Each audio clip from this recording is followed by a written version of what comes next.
할렐루야. 홀로 하나님과 드리는 속회 예배의 시간입니다. 우리 다 함께 조용한 기도로 속회 예배 드리겠습니다. 자기 육체를 위하여 심는 자는 육체로부터 썩어진 것을 거두고 성령을 위하여 심는 자는 성령으로부터 영생을 거두리라. 아멘. 귀한 속회 예배로 이끄신 하나님 감사합니다. 주님과 함께하는 이 귀한 시간 은혜 부으사 주님으로 충만한 시간 되게 하옵소서. 말씀 가운데 주님 만나며 주님으로 새로워지는 시간 되게 하여 주옵소서. 다시 일상의 회복과 속회의 부흥을 꿈꾸며 믿음 가운데 나아갈 때에 주님 은혜를 부으사 속히 회복되어짐을 누리게 하옵소서. 온전히 지키심이 싸우며 거룩하신 예수 그리스도의 이름 받들어 기도하옵나이다. 아멘. 우리 찬송가 423장 함께 찬양합니다.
이 시간 우리에게 주신 하나님의 말씀은 누가복음 19장 1절에서 10절까지 있는 말씀입니다. 누가복음 19장 1절에서 10절입니다. 예수께서 여리고로 들어 지나가시더라. 삭개오라 이름하는 자가 있으니 세리장이요 또한 부자라. 저가 예수께서 어떠한 사람인가 하여 보고자 하되 키가 작고 사람이 많아 할 수 없어 앞으로 달려가 보기 위하여 뽕나무에 올라가니 이는 예수께서 그리로 지나가시게 되미러라. 예수께서 그곳에 이르사 우러러 보시고 이르시되 삭개오야 속히 내려오라. 내가 오늘 내 집에 유하여야 하겠다 하시니 급히 내려와 즐거워하며 영접하거늘 뭇사람이 보고 수군거려 가로되 저가 죄인의 집에 유하러 들어갔도다 하더라.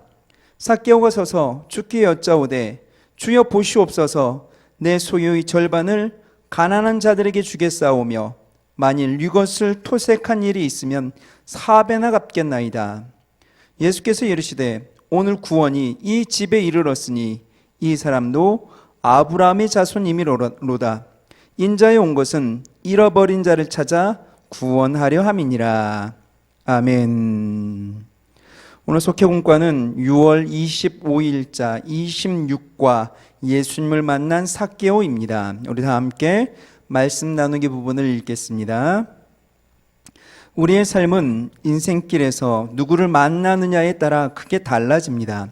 자녀는 좋은 부모를 만나고 학생은 훌륭한 선생을 만나는 것이 중요합니다. 세리장인 삭개오는 여리고를 지나가시는 예수님을 만났습니다. 그는 세상에서 부를 누리고 있었지만 이웃의 미움을 받고 사는 외로운 사람이었습니다. 그럼 그가 예수님을 만난 뒤로 새로운 사람이 되었습니다. 삭개오는 어떤 과정을 겪으며 변화되었습니까? 첫째, 예수님을 만나고 싶은 마음이 들었습니다. 예수님께서 삭개오가 사는 여리고를 지나고 계셨습니다. 삭개오는 로마 당국의 하수인 역할을 하는 세리장이었고 상당한 부자였습니다. 소문을 들은 그는 예수님이 어떤 사람인지 만나보고 싶었습니다. 예수님이 눈먼 사람을 고치신 일도 알고 있었습니다. 드디어 예수님이 오셨습니다. 하지만 많은 사람이 몰려 있어 키가 작았던 그는 볼 수가 없었습니다. 보고 싶은 마음에 용기를 내 돌 무화과 나무에 올라갔습니다. 당시 그의 지위를 생각하면 있을 수 없는 일이었습니다. 예수님은 그런 삭개오를 귀하게 보시고 그를 만나 주셨습니다. 때로는 우연처럼 보이지만 하나님이 미리 계획하신 만남이 있습니다. 예수님이 삭개오의 마음을 보시고 만나 주신 일은 전적으로 하나님의 은혜였습니다. 둘째, 예수님이 이름을 불러주셨습니다. 나무 위에 오른 삭개오를 먼저 알아보신 분은 예수님이셨습니다. 삭개오는 깜짝 놀랐습니다. 만난 적도 없고 이름도 가르쳐 드린 적이 없는데 예수님이 이름을 불러주셨습니다. 이름을 부른다는 것은 그의 존재를 인정한다는 말입니다. 이어 예수님은 삭개오의 집에 머물겠다고 하셨습니다. 삭개오는 얼마나 기쁜지 급히 내려와 집으로 영접했습니다. 사람들이 죄인이라며 수군거려도 괜찮았습니다. 만나고 싶었던 예수님이 집에 오신다니 감사할 뿐이었습니다. 예수님은 삭개오를 먼저 알아보시고 먼저 받아주셨습니다. 우리가 예수님을 택한 것이 아니라 예수님 먼저 나를 택해 주셨습니다. 삭개오처럼 먼저 찾아오시는 예수님을 기쁘게 영접해야 합니다. 셋째, 변화의 삶을 살게 되었습니다. 예수를 만난 삭개오는 그 자리에 서서 결단했습니다. 그동안 모은 재산의 절반을 가난한 사람들에게 주겠다고 했습니다.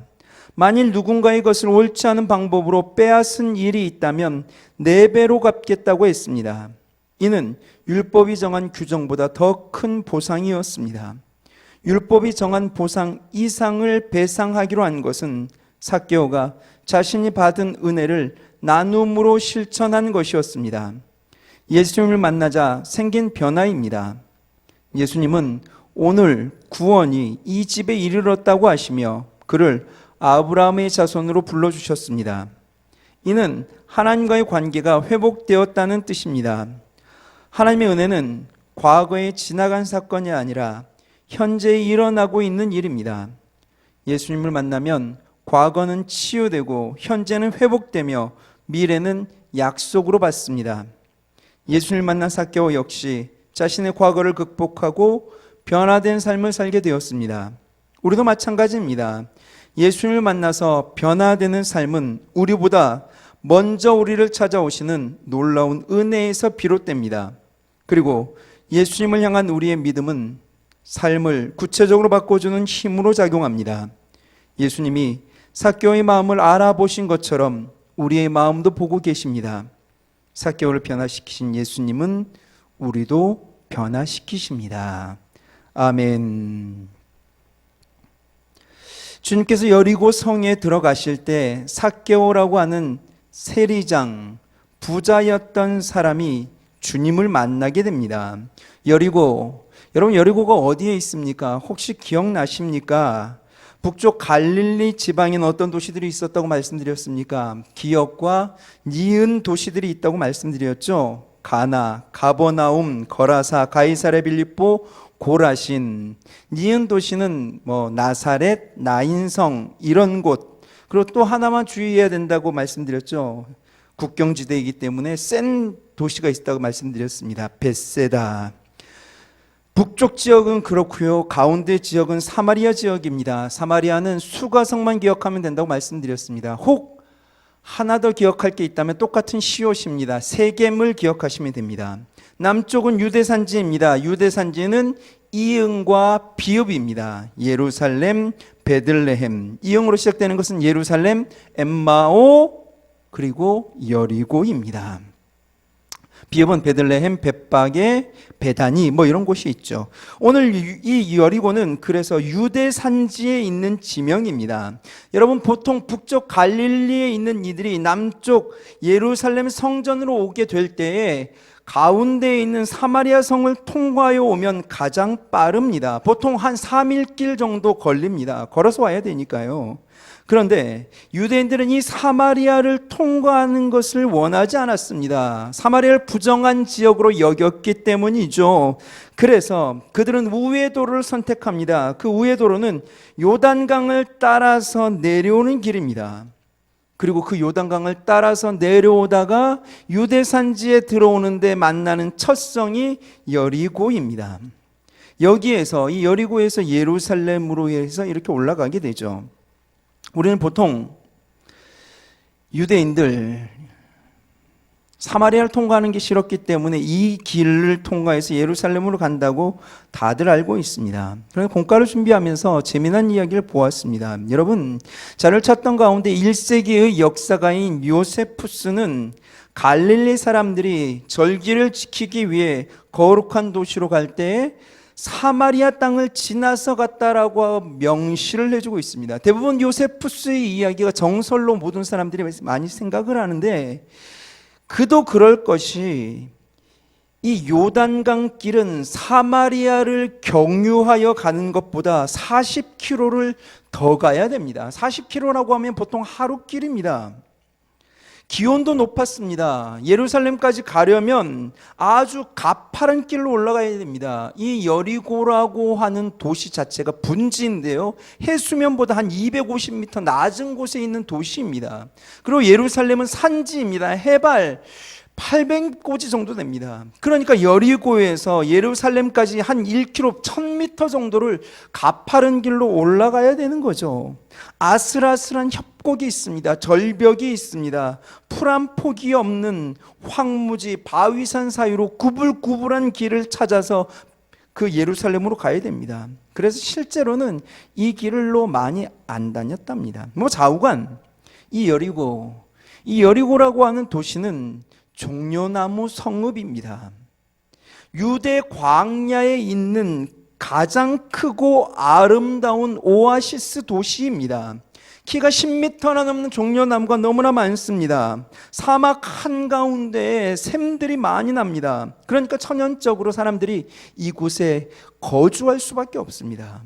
그리고 아시다시피 여리고는 가나안의 첫 성읍 아니었습니까? 그곳은 가나안 지역, 그 유대산지로 유대 땅으로 들어오기 위하여 만나는 첫 도시였기에 수많은 사람들이 왕래하며 늘 북적거렸던 도시입니다. 삭개오는 이 성의 세리장입니다. 삭개오, 그 이름의 뜻 아십니까? 삭개오라고 하는 이름의 뜻은 깨끗한 사람, 의로운 사람이라는 뜻입니다. 아마도 그의 부모는 삭개오를 낳고 그런 사람이 되기를 바라는 마음으로 그렇게 이름을 지어 주었겠죠. 그런데 그의 삶은 어떻습니까? 결코 깨끗한 삶, 의로운 삶이 아니었습니다. 세리장입니다. 세리는 세금을 거두어 로마에 바치는 세무 공무원이죠. 당시 이 세리들은 동족의 세금을 거두는 일들을 합니다. 로마가 정한 세금을 내고 자기 수고비는 더 많은 세금을 거두어 들인 것에서 착복함으로 생겨납니다. 그래서 그들은 할 수만 있으면 더 많은 세금을 거두어 들이기 위하여 동족의 등골을 빼는 일들을 했습니다. 그래서 사람들은 그들을 매국노로 보았죠. 삭개오는 이런 일을 하는 세리, 그 보통 세리가 아니라 세리의 가운데 장입니다. 악질입니다. 이 악질의 이름이 삭개오입니다. 깨끗한 사람, 의로운 사람. 사람들이 그를 삭개오라 부릅니다. 이름값도 못하고 있는 그를 향하여 삭개오라 부르면서 동족들은 어땠을까요? 깔봤을 겁니다. 그 이름을 불려지는 본인은 어떻겠습니까? 민망하지 않았겠습니까? 그가 세리장이 왜 되었는지, 그가 세리가 왜 되었는지는 정확하게 잘 모르지만 많은 사람들이 그가 키가 작다, 그래서 가지고 있던 그 콤플렉스로 재산을 모으기 위하여 그렇게 됐을 것이라고 이야기합니다만 그게 사실인지 아닌지 정확하게 잘 모르겠습니다. 좌우간 그것을 떠나서 실제로 삭개오는 세리 일을 하며 자신의 이름이 불려질 때마다 괴로웠을 것입니다. 그럼 그가 예수님을 만납니다. 그리고 변화됩니다. 이 세상의 창조주 구세주를 만났는데 어떻게 변화되지 않겠습니까? 그 어떻게 변화됩니까? 오늘 공과는 그 변화의 과정을 그리고 있습니다. 첫 번째, 예수님을 만나고 싶은 마음이 듬을 통하여 시작됩니다. 근데 여러분, 그런 마음이 들었다고 다 변화됩니까? 삭개오는 그 불일 듯한 마음이 들었습니다. 그러나 그는 그것을 머물지 않고 행동으로 옮깁니다. 개역 성경에는 뽕나무로 올라갔다고 말을 합니다. 실제로는 돌무화과 나무입니다. 돌무화과 나무는 일명 애굽 무화과라고 불립니다. 이 나무의 열매는 떫고 맛이 없습니다. 나무의 모양은 뽕나무처럼 생겼는데 열매는 무화과처럼 생겼다 그래서 돌무화과 나무입니다. 이 떫은 열매, 이것을 개선하기 위하여 수확 시기가 되면 맛을 내기 위해 바늘로 구멍을 냅니다. 그리고 거기에 올리브 기름을 바릅니다. 그렇게 되게 되면 이 떫은 열매가 단 열매로 바뀝니다. 그래서 당시 이 돌무화과 나무를 그런 식으로 배양하기 위하여 참으로 많은 사람들을 고용했습니다. 아마 예수님이 이 여리고를 지나갈 그 즈음이 그렇게 배양하는 때였나 봅니다. 돌무화과 나무에는 그래서 사람들이 많았던 거죠. 삭개오는 고급 관리입니다. 그 나무에 기어 올라간다, 나무 위에서 발견된다, 손가락질 당하는 건 불을 보듯 뻔합니다. 그럼에도 그는 열망이 너무 컸습니다. 예수를 만나고 싶었습니다. 그래서 혹 나무에 올라간다 하더라도 사람들이 이상하게 생각하지 않을 그 돌무화과 나무를 선택했던 거죠. 여러분, 변화되길 원하십니까? 그럼 마음을 품어야 됩니다. 그런데 마음을 품는 것으로 끝나지 않습니다. 삭개오처럼 이렇게 행동으로 옮겨야 됩니다. 도전해야 됩니다. 두 번째로 변화의 과정은 예수님이 그 이름을 불러주심을 통하여 시작됩니다. 삭개오는 예수님 만난 적이 없습니다. 그 이름을 가르쳐 드린 적도 없겠죠. 그럼에도 예수님은 먼저 그를 알아보십니다. 그리고 그의 이름을 불러주십니다. 이미 예수님이 그를 알고 있었던 거죠. 그를 선택하여 주신 것입니다. 무리로 부른 것이 아니라 삭개오, 정확하게 그를 지목하여 부르셨습니다. 삭개오는 자신의 이름이 불려지고 내려오라는 말씀에 급히 내려와 기쁨으로 예수님을 영접했다고 성경은 기록합니다. 예수님이 성큼 삭개오에게 다가가셨습니다. 삭개오도 기쁨으로 예수님을 영접합니다. 그럼을 통하여 놀라운 변화가 일어납니다. 그가 예수님을 영접하지 않았다면 어떻게 되었을까요? 그에게는 이 구원이라고 하는 단어와 전혀 상관없는 모습으로 계속 살아갔을 것입니다. 요한계시록 3장 20절 말씀에 이렇게 말합니다. 볼지어다 내가 문 밖에 서서 두드리노니 누구든지 내 음성을 듣고 문을 열면 내가 그에게로 들어가 그와 더불어 먹고 그는 나와 더불어 먹으리라. 주님은 인격적인 분이십니다. 우리 이름을 손바닥에 새겨 기억하시는 그분이 우리 마음의 문을 두드리십니다. 그리고 밖에 서 계십니다. 벌컥 열고 들어오셔도 전혀 이상하지 않는 그분께서 힘으로 우격다짐으로 밀고 들어오지 않습니다. 인격적인 분이시고 우리를 인격적으로 대우하시기 때문입니다. 우리가 마음 문을 열길 원하십니다. 마음을 열고 그분을 영접하면 역사가 일어납니다. 요한복음 1장 12절은 그렇게 말을 하죠. 영접하는 자 곧 그 이름을 믿는 자들에게는 하나님의 자녀가 되는 권세를 주셨으니, 영접하지 않으면 하나님의 자녀가 되는 권세가 없습니다. 하나님의 자녀가 될 수 없습니다. 영접해야만 은혜를 받을 수 있습니다. 은혜 받을 만한 때가 있습니다. 구원의 기회가 있습니다. 주님 불러주셨을 때, 그분이 성큼 다가오셨을 때 우리도 아멘으로 따라가는 역사. 삭개오는 그 즉시 예수님께 반응하여 영접하였기에 변화의 주인공이 될 수 있었습니다. 세 번째, 그럼을 통하여 변화의 삶을 살게 됩니다. 예수님을 만난 삭개오는 결단합니다. 일평생 재물만 바라보고 살았던 그가 재물을 풀어 예수님의 뜻을 붙잡습니다. 자신이 받은 그 은혜로 나눔을 실천합니다. 예수님은 그 모습을 통해 오늘 구원이 이 집에 이르렀다라고 말씀하십니다. 삭개오와 하나님과의 관계가 회복됩니다. 삭개오 하나님과의 관계만이 아닙니다. 그 가정과 그 가문과 하나님과의 관계도 회복됩니다. 구원이 삭개오에게만 머물지 않습니다. 주님은 구원받은 사람 그 한 사람을 통하여 그 가정 또 그 주변 또 변화시키길 원하십니다. 빌립보 감옥에서 간수가 바울에게 이렇게 묻죠. 내가 어떻게 하여야 구원을 얻을 수 있습니까? 그러자 바울이 뭐라 그럽니까? 주 예수를 믿으라. 그리하면 너와 내 집이 구원을 받으리라 말씀하십니다. 한 사람이 예수님을 영접하여 구원을 받으면 그 구원은 그로만 끝나는 게 아닙니다. 그 모습으로 인하여 가정의 구원의 역사가 일어납니다. 주변이 변화됩니다. 하나님은 이 놀라운 역사를 예수님을 만난 저와 여러분을 통하여 이루기를 원하십니다. 이 귀한 역사에 아름답게 쓰임받는 저와 여러분들 다 되시길 주님의 이름으로 축원합니다. 우리 찬양하시겠습니다. 우리 찬송가 98장 함께 찬송하며 준비하신 예물 하나님께 봉헌하겠습니다.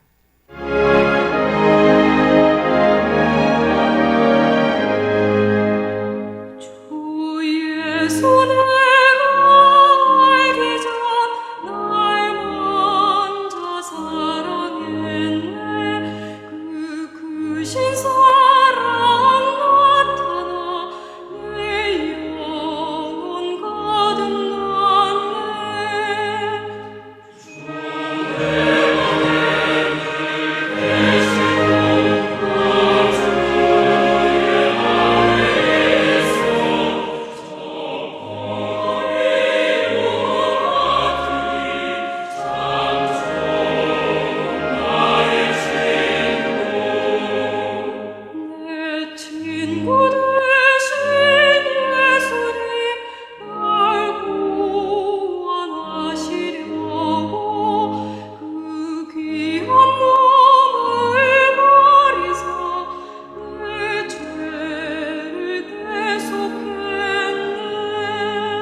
기도하시겠습니다. 주님, 먼저 이름을 불러주신 예수님을 만나 삭개오가 변화되고 그 가족과 이웃도 구원받는 모습을 보았습니다. 삭개오 한 사람을 통해 일어난 변화가 주변을 복음으로 물들이고 구원의 역사를 일으켰듯 주님, 저희도 사용하여 주옵소서. 매 순간 하나님을 뜨겁게 만나게 하옵소서. 그래야 우리를 통하여 우리 가정도 우리 주변도 변화되게 하시고 구원의 역사가 임하는 이 놀라운 복을 누리게 하여 주옵소서. 귀한 예물 구별하여 드립니다.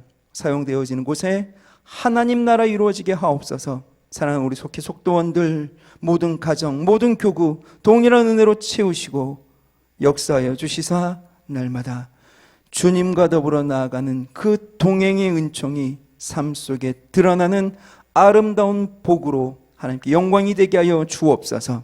지키심이 싸우며 거룩하신 예수 그리스도의 이름 받들어 기도하옵나이다. 아멘. 하늘에 계신 우리 아버지여, 이름이 거룩히 여김을 받으시오며 나라의 임하옵시며 뜻이 하늘에서 이룬 것 같이 땅에서도 이루어지이다. 오늘날 우리에게 일용할 양식을 주옵시고 우리가 우리에게 죄 지은 자를 사하여 준 것 같이 우리 죄를 사하여 주옵시고 우리를 시험에 들게 하지 마옵시고 다만 악에서 구하옵소서. 나라와 권세와 영광이 아버지께 영원히 있사옵나이다. 아멘.